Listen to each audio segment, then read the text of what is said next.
Do we have his PowerPoint? We have it ready. For which it stands, one nation, under God, indivisible, with liberty and justice for all. Okay.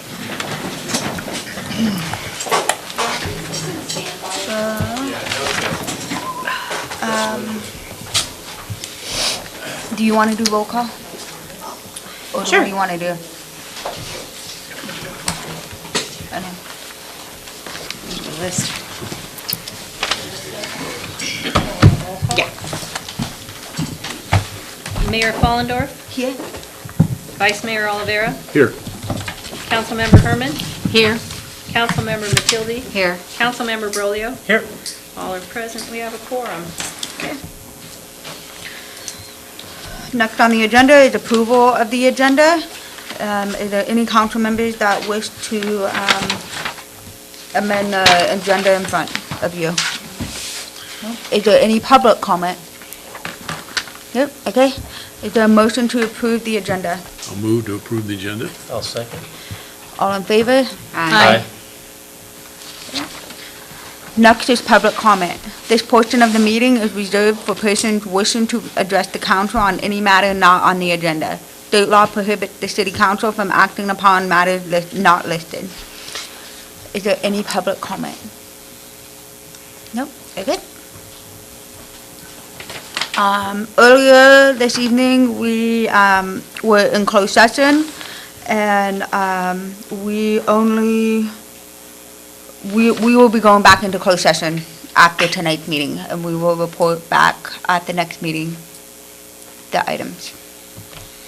Okay. Next, regular agenda. Item A. Your turn. Yeah, Thank you. well, Some handout, and I've got some for the public. Is it interest?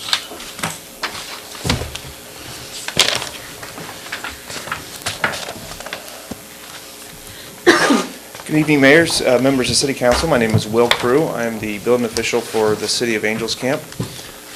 You may recall earlier this year, we entered into a contract with the city. I'm with Interwest Consulting Group, and we provide plan review and building inspection services for the city. I'm here to talk about a really exciting topic tonight, and that is building codes.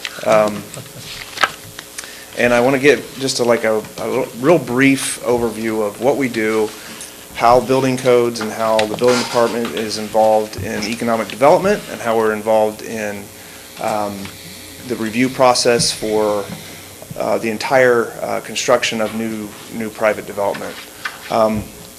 You know, if you would have asked me when I was 19, 20 years old if I was going to be a building official, I would have said, "What's that?"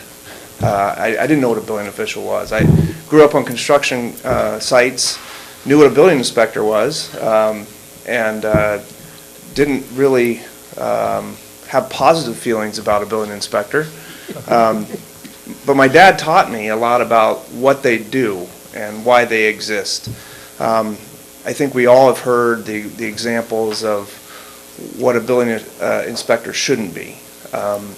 And there's been a lot of changes in the last probably 30 years of the professionalism of inspectors and building officials and plan reviewers for what it was.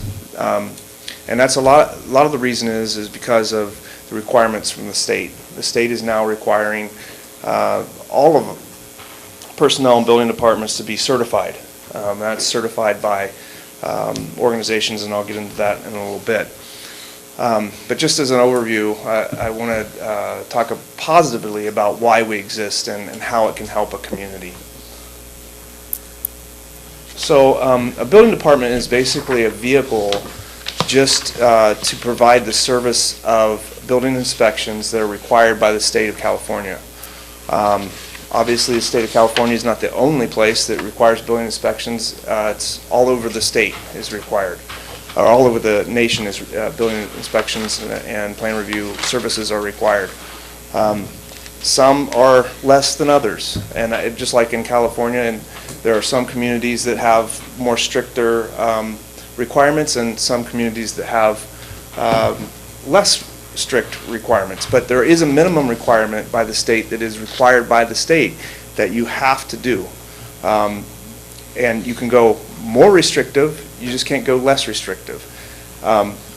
So I'll get into all the codes in a minute, but the building department is the vehicle that does that, that enforces, that administers the codes.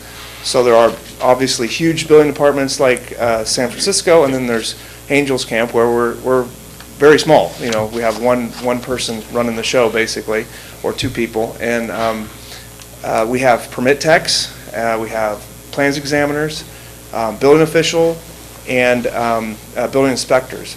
And all of those positions must be certified by the state, or certified by a recognized organization, and that is the International Code Council. International Code Council produces all of the codes that we use here in the state of California. So these positions, in order to provide that service, you must be certified. So if we send out a plan check, or if we do a plan check, it has to be done by a certified plans examiner. If we do a building inspector, it has to be done by a certified building inspector. I have to be certified as a building official in order to do the role of building official in the city. So the building official basically manages the operations. I'm the last stop. If there's a decision that needs to be made, I make the decision. I issue the permits, I issue the certificate of occupancies, and it's basically my name on all of those documents that I'm responsible for. And that's the way it is in all departments around the state. There's one person that's responsible for that. However, if somebody doesn't like my decision, there is relief, and that's through the Board of Building Appeals. You can go to the board, and if you don't have a Board of Building Appeals set up, then it goes to the City Council. So if there's a decision that I make that someone doesn't like, there is relief. But that decision has to be made on, is it code equivalent, and does it meet the code? It can't be just, well, we're going to waive the code because we don't like it. So why building departments are necessary? Well, starting way back in the 1800s, there was a Chicago fire. I don't know if you have studied about that. That is really where our modern codes have come from. During those fires, there's a tremendous loss, and the insurance companies were not happy. They wanted to know, hey, how can we prevent this from happening again? So there was a lot more thought put into how we build, where we build, and why we build. And that was the start of the codes that we have today. Unfortunately, there was about 5 different organizations that decided that we like our code, Boca Code, Southern Building Code. Out here we had the IAPMO codes. So all of the different organizations were kind of sparse all over the country, and there was no unification between codes. Back in 2000, there was an organization called International Code Council that kind of brought them all together. So now there's one code organization called International Code Council that is responsible for the development of building codes. Well, building codes, fire codes, plumbing codes, all of the whole body of codes. If you've ever gone to a code hearing, and I wouldn't want to wish that on any of you, you would find that it's a lot like making sausage. It is a very, very arduous process. A code is proposed, and then you'll have testimony on both sides, pro and against.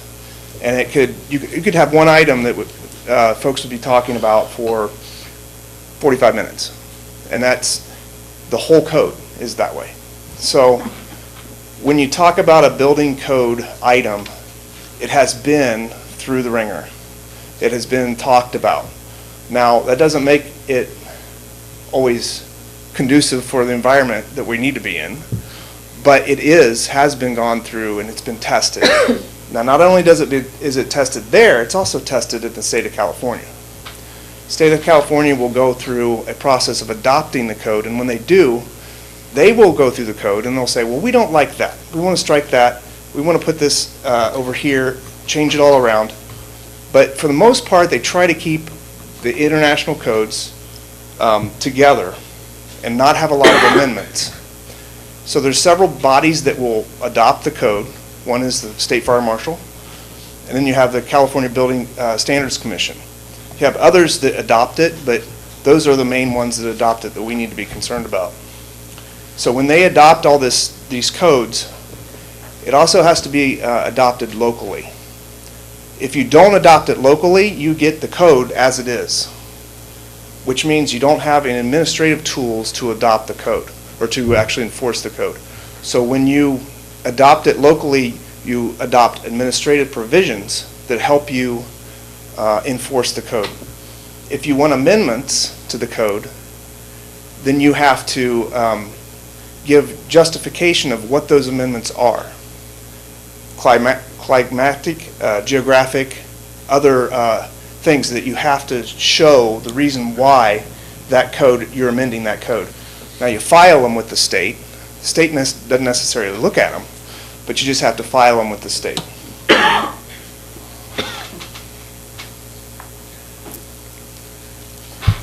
Will, Yes. are you saying that you can deviate from the code at the state level, or no? I mean, when you say that we do something locally, I wasn't Yeah, you can do what you call code amendments. For Okay. example, you might have a situation in your city where it might be better to have something a little more restrictive. Could be for fire purposes. You might have roads that go certain directions, so therefore we need sprinklers. That the response times are a little bit higher, so we need to have sprinklers in buildings that are only 3,000 square foot or greater. That's a lot of jurisdictions will adopt a more stringent sprinkler code than the code requires for a lot of those reasons. But you have to make those justifications. Now you can't just say, okay, well, we don't like sprinklers, so we're not going to put those in. There has to be a justification for what you're doing, and it has to be more restrictive, not less restrictive. That's right, more restrictive, huh? Yeah. Yeah. So there's really a couple things, why we exist. One is life safety, obviously. But as the state has continued to adopt more regulation, there's other things that have come into play that now the building department is responsible for. One of those things is the Americans with Disabilities Act. That was put in the building code. As you may know, that is a civil rights law. So it's retroactive. It doesn't matter if this building complies today and there's a new code that comes out, you have to change it. That it's a retroactive code. There is no real grandfathering with the ADA. The codes that we enforce are a portion of the ADA, but it's not the entire ADA. It's in Chapter 11A and 11B, and it only applies to new construction. That's the only thing we enforce. Everything else is enforced through the Department of Justice. So if you had a building that's not complying with ADA in the downtown, we wouldn't necessarily go write an order for that. That would be handled through the court system.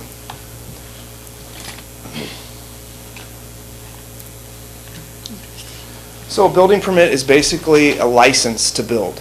Once someone receives a building permit, they are allowed to build it per the approved plans or per the approval of the building department.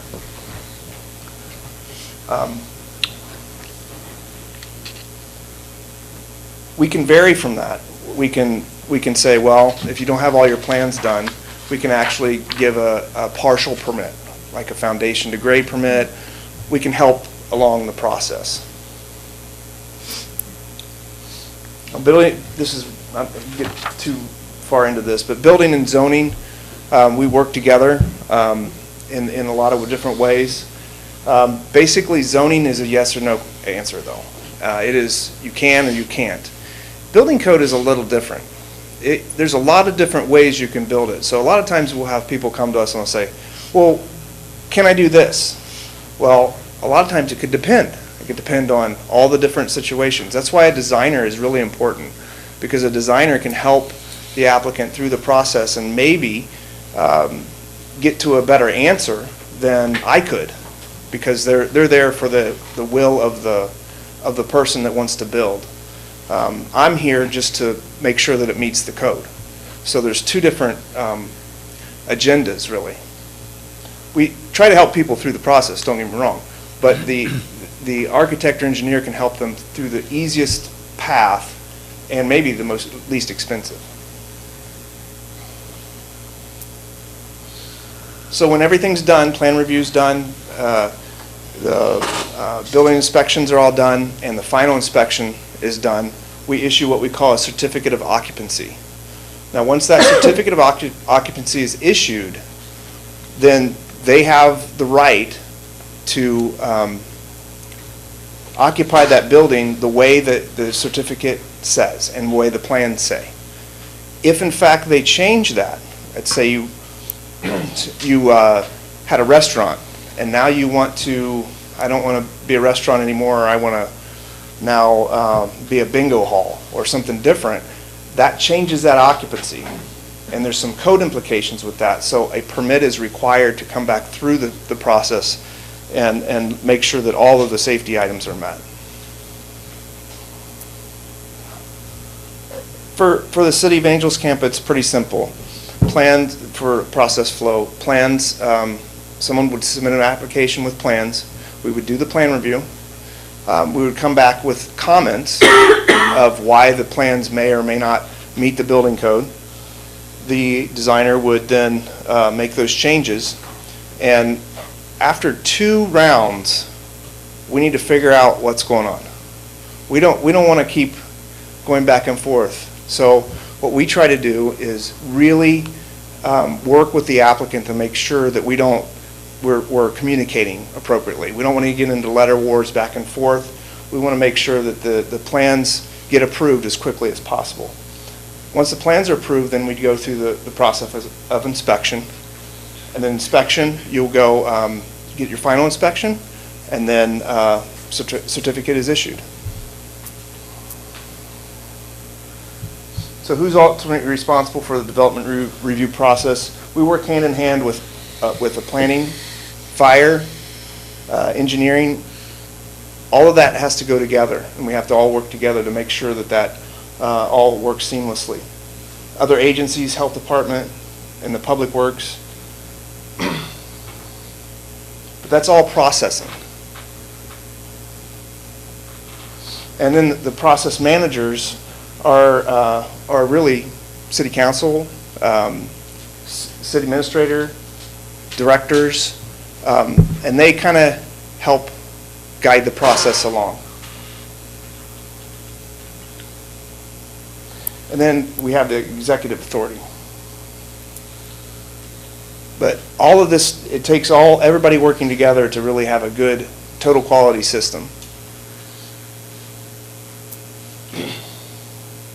So who's responsible for compliance? Building inspectors, code enforcement officers. In the case of Angels Camp, the code enforcement and building inspector are one and the same. And then we work hand in hand with the fire marshal and the planning to make sure that everything fits together at the site. Really, in conclusion, there's a lot of different variations of systems, but at the end of the day,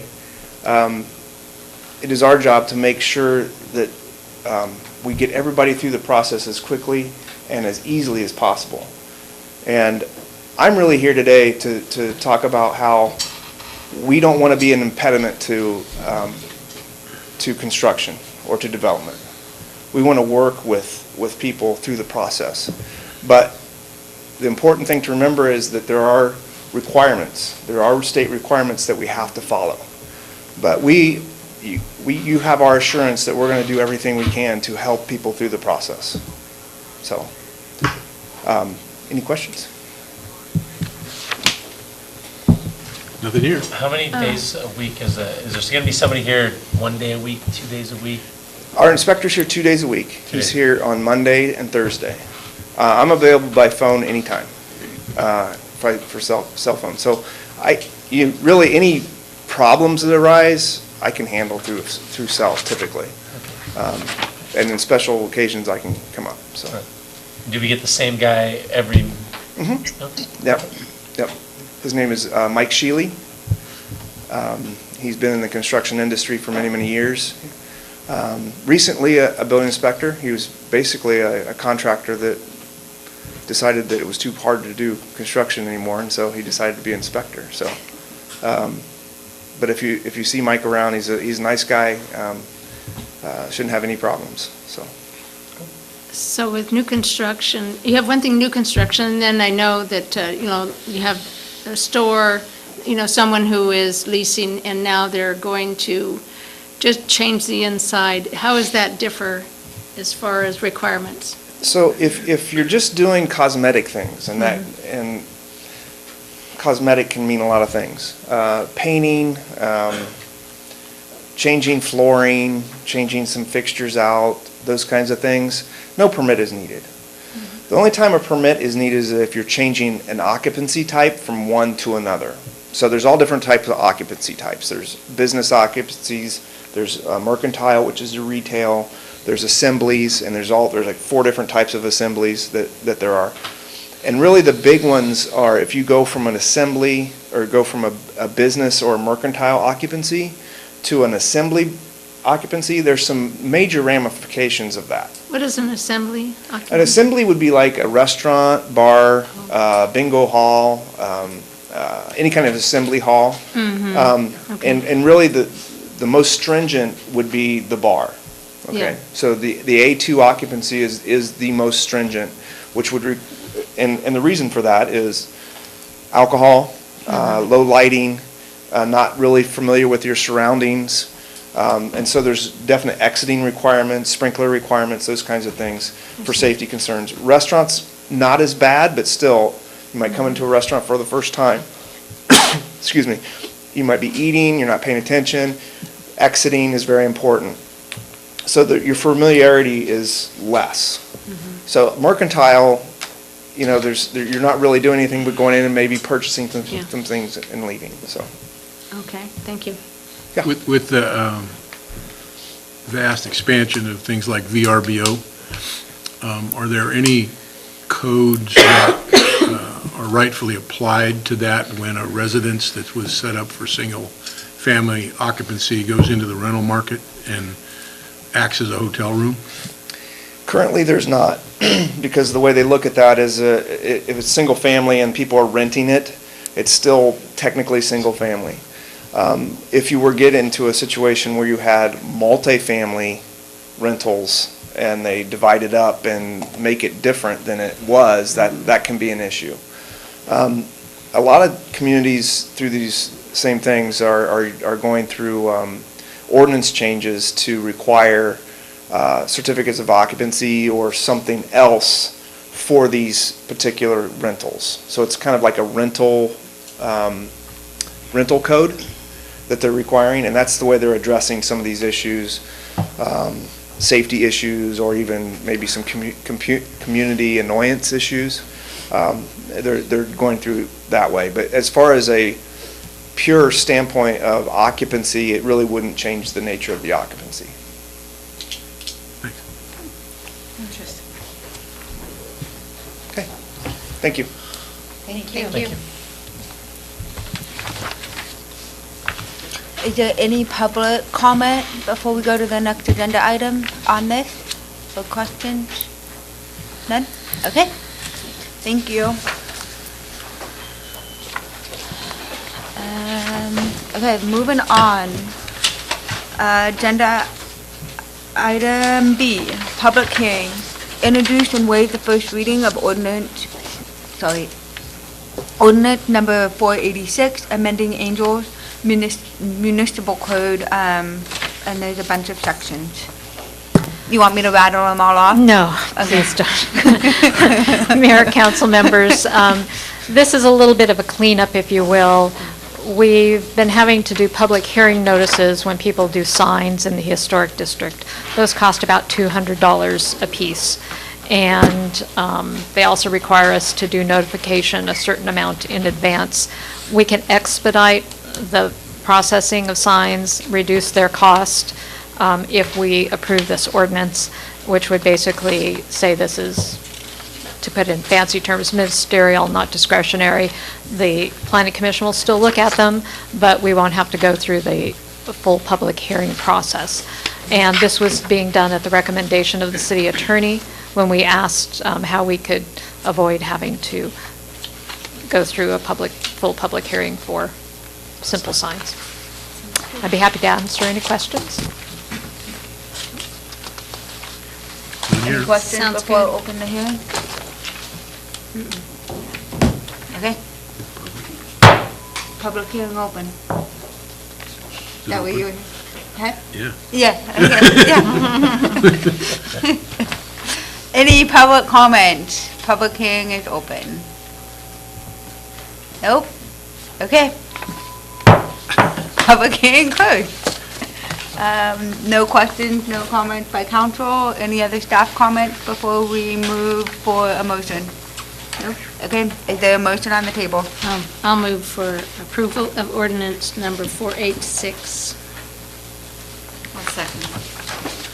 All in favor? Aye. Okay, passes 5-0.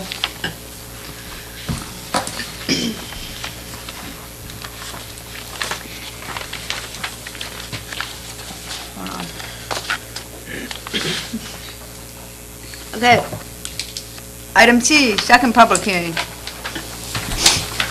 Amending the code for section 3-30-12. It didn't have a name, so you're the. Yeah. Okay. Yeah, it's okay. Okay. So this was actually in response to one of our audit findings, that our policy says that we are to post for formal bidding procedures, that we're going to post in a newspaper of public circulation, the request for bids. And our auditors said we should probably amend that because it seems outdated. After further research, it is not outdated. It is required by California Government Code Section, I have it written down, 22037, that it does need to be published in a newspaper. And so we recommend not moving forward with any amendment and leave it as is. And so our follow-up on our audit finding is now to follow our procedure and be sure and publish our notice for invitation of bids for formal bidding procedures. Is there any council question, comment before I open Kind the of a public? confusing. Yes. I was going to say, does that mean that we should stay as we are Yep, and not change? yep, don't change. Yep. It got in the newspaper about the public hearing That's why a we little did- too soon, and so we still have to have the public hearing, but I recommend that we don't make any action. Any other council questions, comments? Is there a loop that goes back to the state to suggest to them that their regulations are out of date? No. No, we just I don't want to go down that wormhole. Maybe someone else can. Another day. Okay. Okay. Public hearing open. Is there any public comment? Nope, okay. Public hearing closed. Bring it back to council. Taking no action. So, no action? No action. Okay, so we're good. Moving on.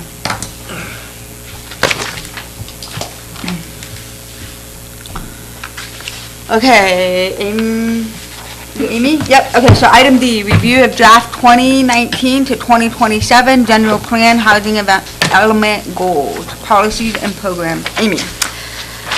Mayor, City Council members, I'm bringing this to you for general input. We anticipate that prior to June 15th, there's a possibility that we may have to ask you to act on this quickly.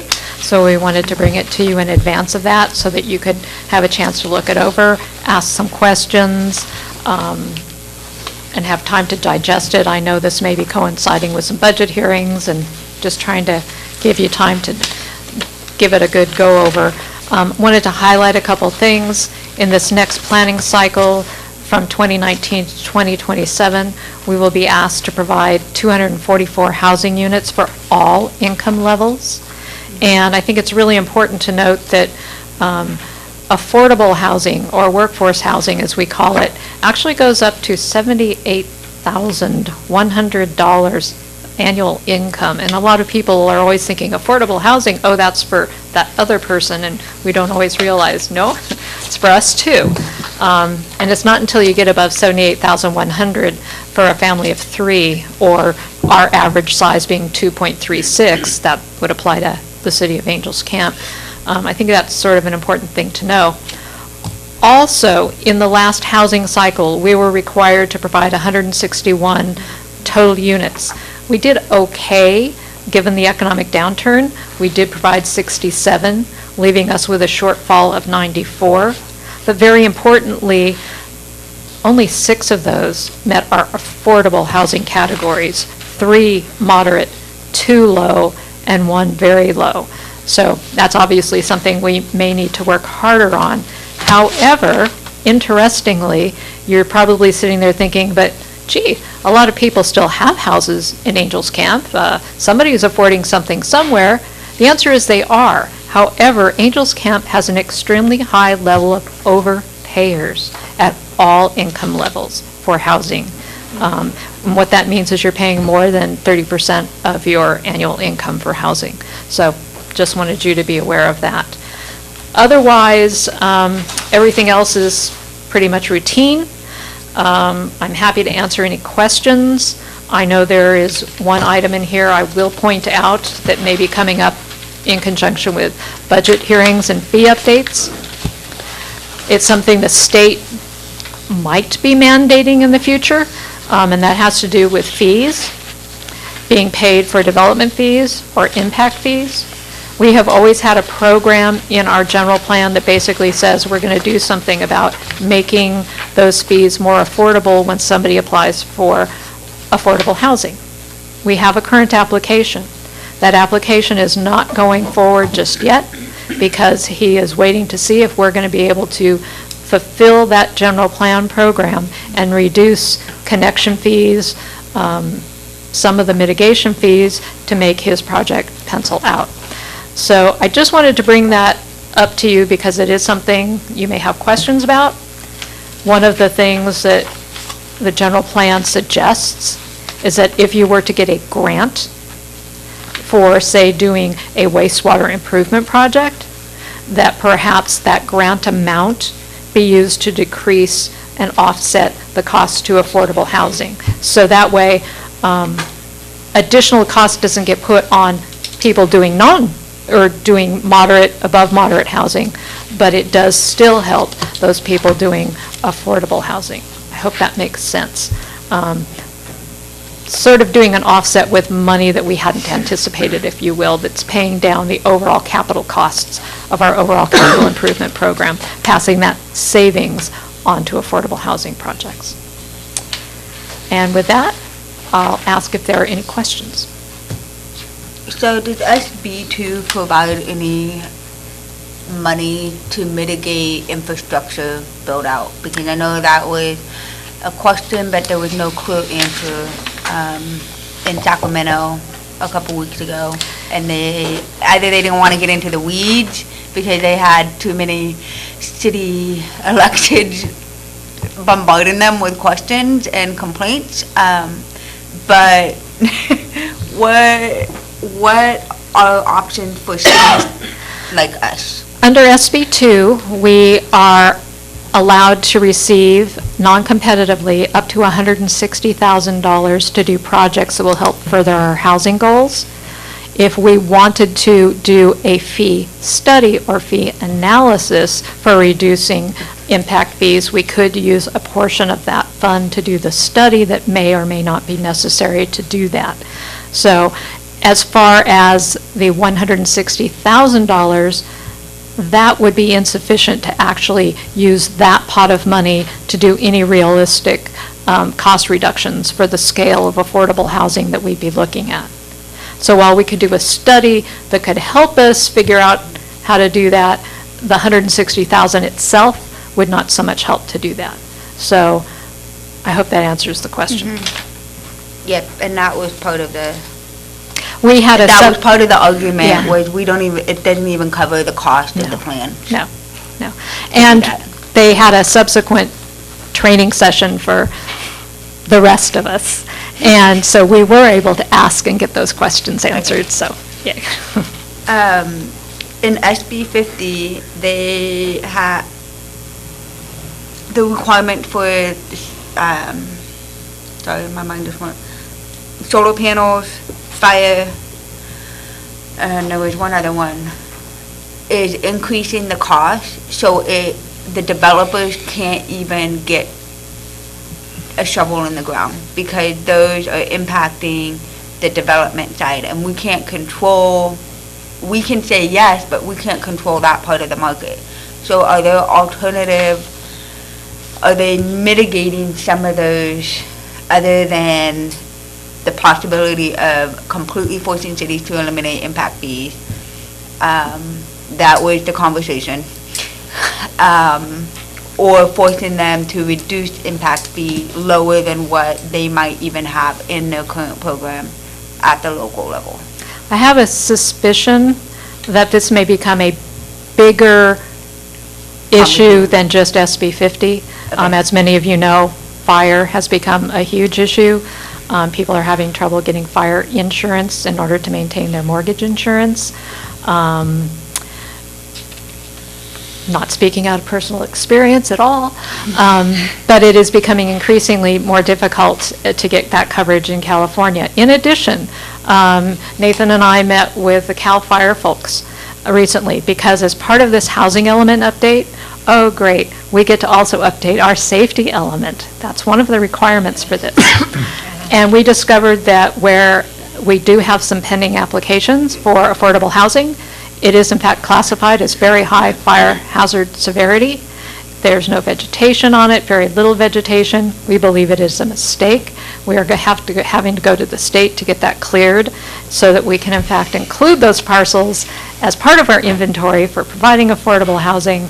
So that's a very long answer to what should be a short answer, which is I suspect SB 50 is going to have additional work, additional input. But for the short term, right now, as we're moving forward, it shouldn't have impact to current project coming through? Not to my knowledge. Okay. But I wouldn't bet on it. No, Yeah. okay.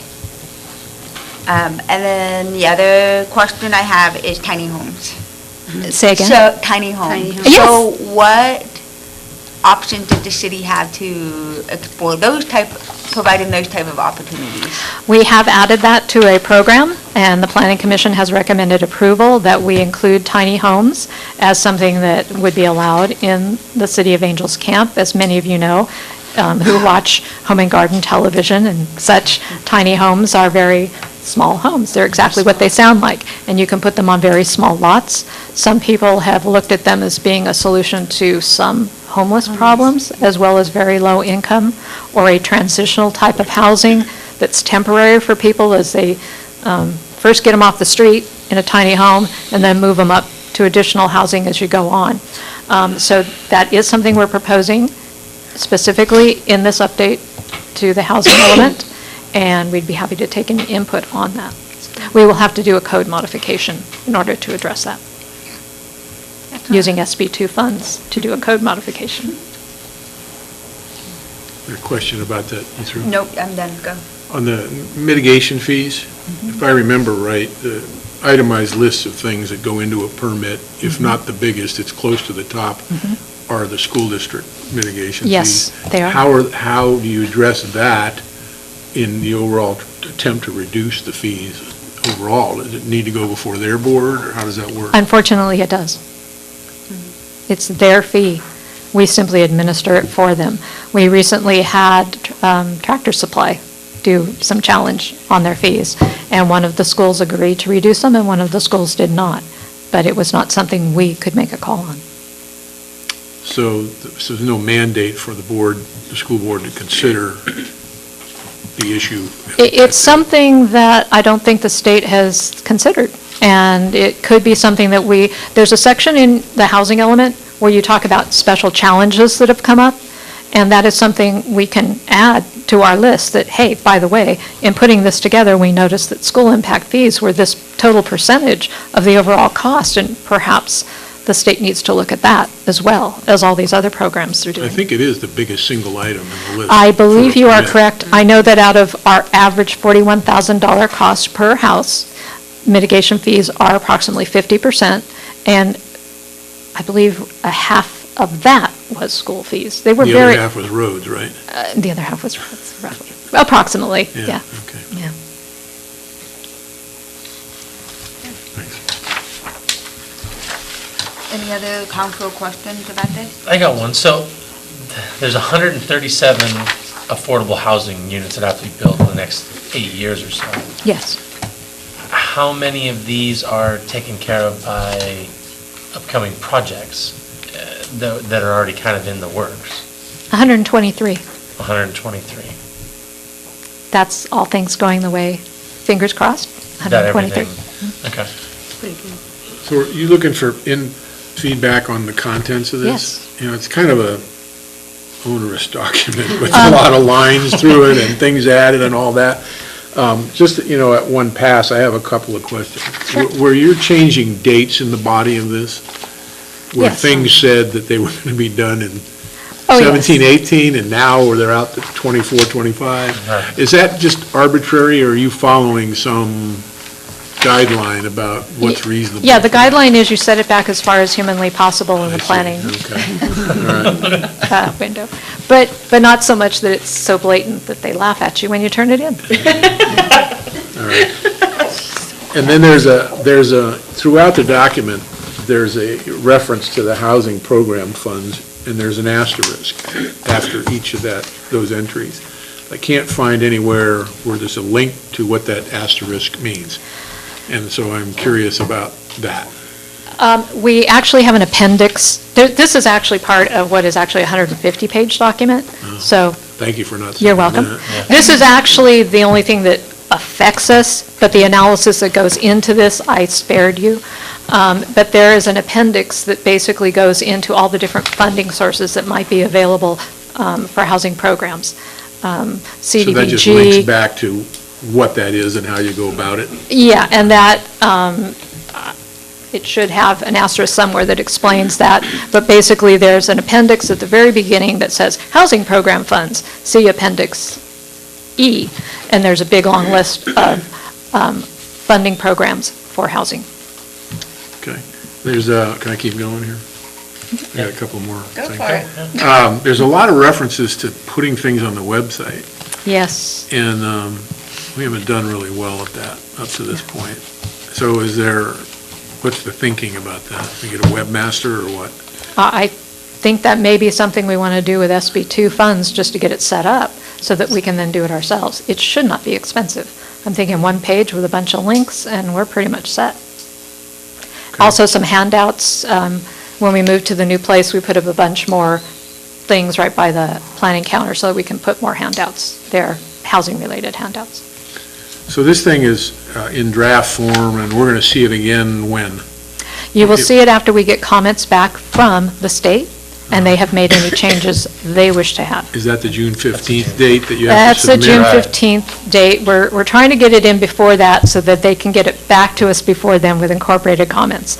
That may not happen, but we're doing our best to meet that deadline. Well, there's some things in here, the flow is puzzling.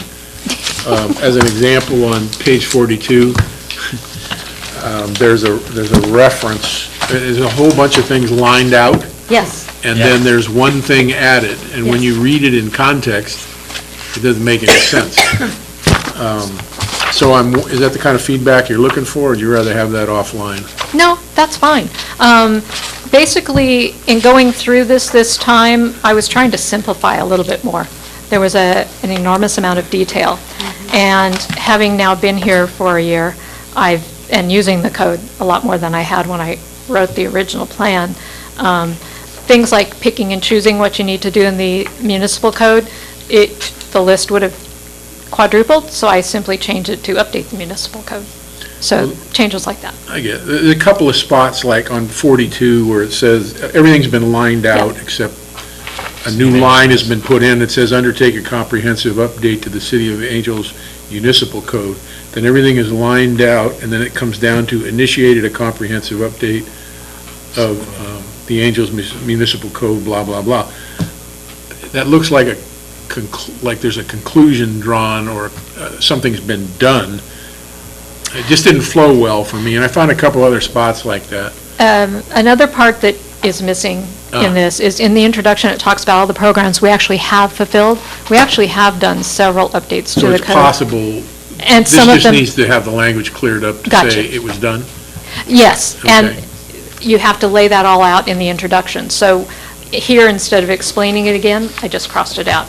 It's explained in a prior portion of the plan. Okay.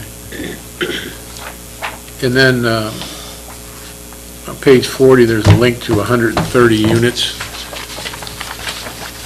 Is that supposed to be somehow tied to Table 1? It is, and I keep changing the numbers until they're finalized, and I've actually changed them again. So in the end, though, Yes. Table 1 will match whatever that number is? Correct. Okay. It is possible, depending upon some pending legislation, that we may add some numbers to that, because the recommendation right now is that you over-plan slightly for all of your categories, because they may be mandating that in the near future. And then there's a reference in there to job training. Did we want to make that specific to mother load job training, since it's an entity that exists in the Tri-County area? Or is that just a generic term we want to say? You know, I was being very specific previously, and so many of these agencies change over especially an 8-year period. Yeah. Decided to go back to a general rather than a specific, but in the text of the introduction, we actually do list each individual agency. So whatever your preference is, we can either be specific or general, and I went for general this time. Maybe with that, we could do within a specific sphere of, as opposed, I mean, as you said, things change so often in regards to entities that do job training. And there's so many different types. Some of the things discussed in the introduction talk about if there were to be a satellite community college thing, then they would also take on that role. So, yeah. Online. That one's, So much. well, yeah, online. Yeah.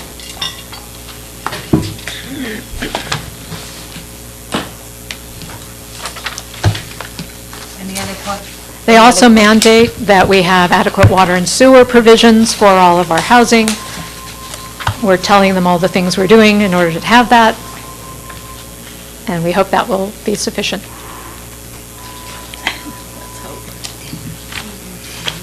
Anything else? That's all I have. Just going right. You guys okay? Okay. Stay Is there tuned. any public comment or questions? Nope. Okay. Thank you.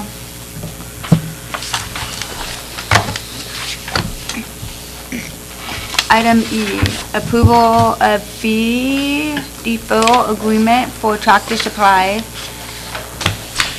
407 North Main Street. Amy.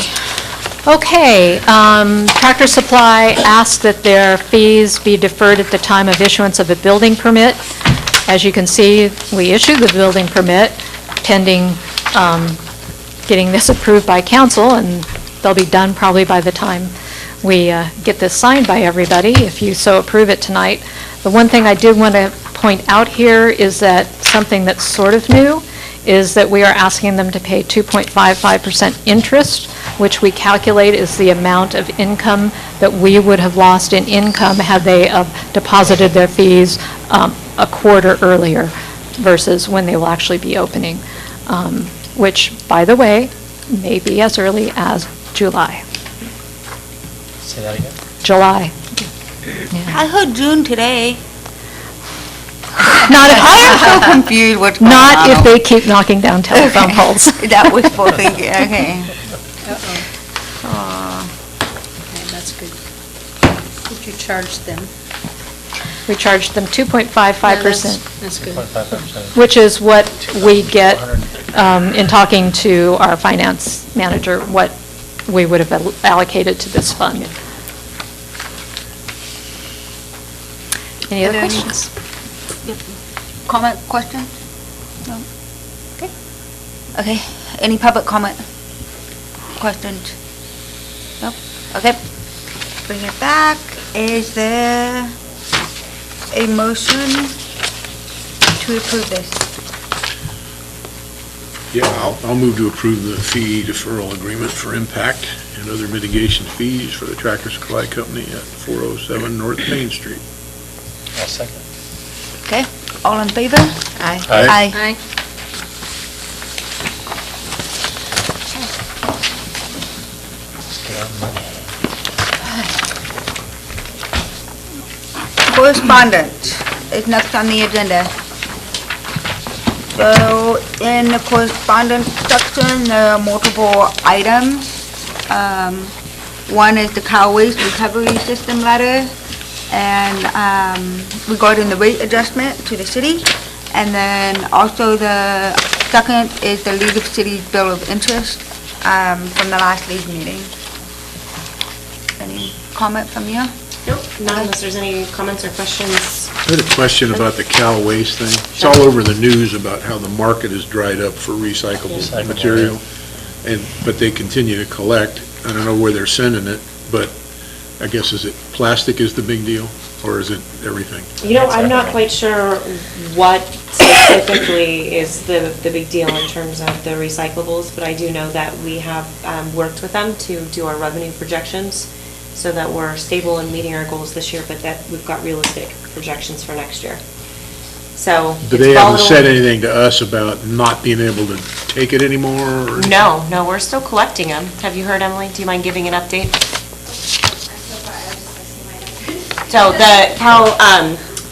the cow waste, the update on the recyclable revenue, have we Yes. heard what it is that, because obviously it's been all over the news, I think there was a Calaveras Enterprise article Yeah. that we talked about. Yeah, so I emailed him and expressed concern, and he was like, markets go up, markets go down, there's still a market for it. He was really not going to be torn down by that idea, and said, yeah, maybe there'll be a dip in the price, but there's still going to be a market for it, so, I mean, so he seemed not to be so worried about it Interesting. in my communication with him.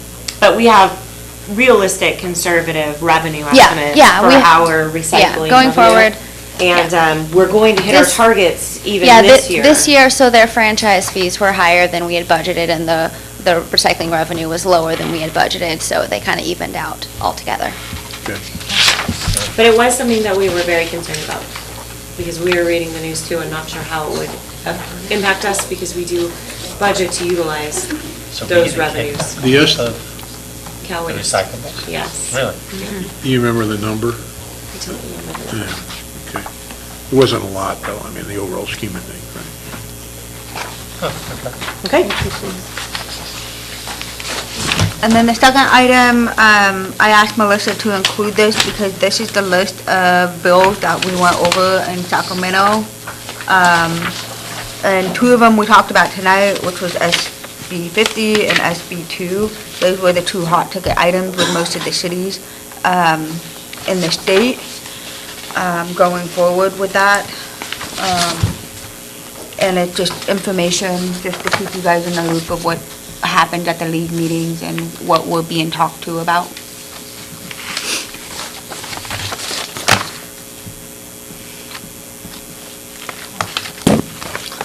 Okay. Moving on to council reports. I will start to my left with Councilmember Mitodi.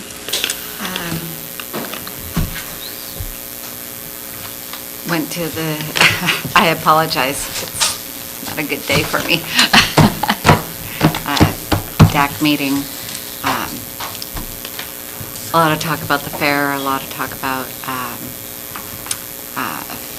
infrastructure and development and the importance of the two and how they work hand in hand, obviously, here in Angels. encouraging the new businesses downtown. There's 2 that are open, one that is hopefully having a soft opening this Saturday, I think, or Sunday. I'm not sure. Can you talk about it? So the new business going on downtown is encouraging. And I'm going to let you do the Easter stuff. So, Easter. yeah. So, and then I don't know if anyone's aware, but the theater downtown brings in old movies every week, real retro, and it's a lot of fun. So I highly encourage. I believe they do Wednesday and Sunday showings, and it's a lot of fun because I think more and more people are catching on, and just something, a little fun event downtown that's always there. So, go ahead. Okay. Well, we did have the merchants had a sidewalk sale with a very large bunny.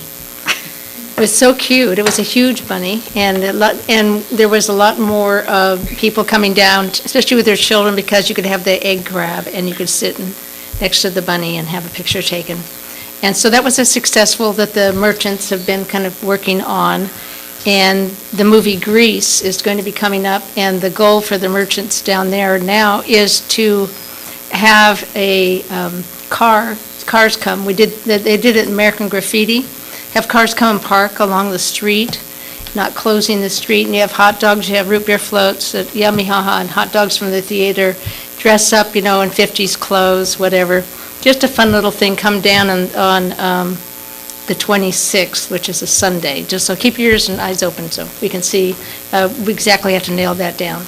And let me think. Also, I was been attending the museum, and we're getting I think we've just about reached a conclusion on that, but it's something that Melissa will be presenting more clearly. We're still kind of meeting with the ad hoc committee, trying to find an organizational structure and funding and operating funding is what we're looking for. And let me see if there's anything else. No, I think that's it. Vice Mayor? LAFCO meets the 20th, so there'll be news next meeting on that. CPPA met April 17th. They amended their efficiency grant program to allow for cash input to the grant. So if you can't meet the 15-year payback period on the face of it, you'd be allowed to throw in, some value, $5,000, $10,000, whatever it took to get the 15-year payback and still be eligible for the grant, so that may qualify for energy efficiency projects for some people. The preliminary 1920 budget was reviewed. Potential rate increase is due to a true-up from Western Power of about $200,000. Notice has been sent to the agencies. I gave Emily a copy of the letter. It's possible that will be mitigated by use of the rate stabilization fund. So, it might be much ado about nothing. They don't meet till July 17th, which is kind of too late for us to do anything about budget other than act on the face of it. So that's all that we had from there. Central Sierra meets the 16th. I won't make that meeting. You my alternate? I think so, yeah. So I'll send you a note that I can't make it, and there we go. UWPA met for the monthly meeting on April 23rd. The search for a new general manager continues.